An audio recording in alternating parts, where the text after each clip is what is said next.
is Luis Francisco Ramirez. I live in Barranquilla, and I am an electronic engineering student. I am going to talk to you about illegal mining and exploitation. The area of biotic influence of the project is located in the Norandina geographic province in the Páramo de Santander Cordillera Oriental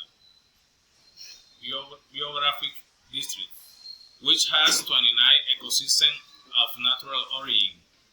There are 7 species of amphibians, 9 reptiles, 126 birds, and 40 mammals were found, according to one of the studies.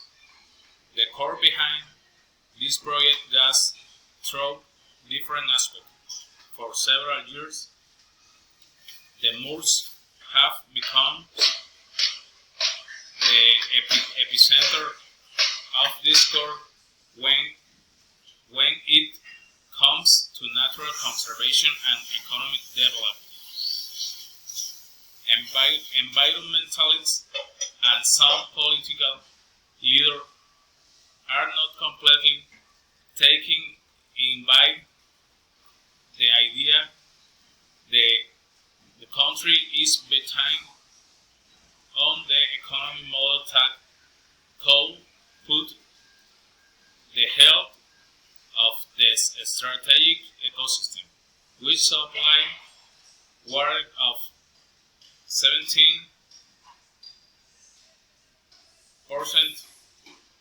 of the Colombian population at risk.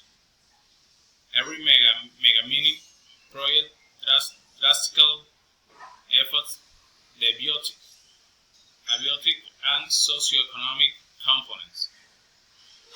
The biome includes the Santurban Páramo.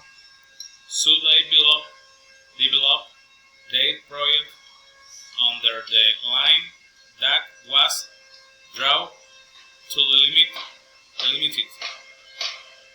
The solution to the problem is to mark this environmentally protected area so that under no circumstance can they be exploited and avoid putting our water resource at risk.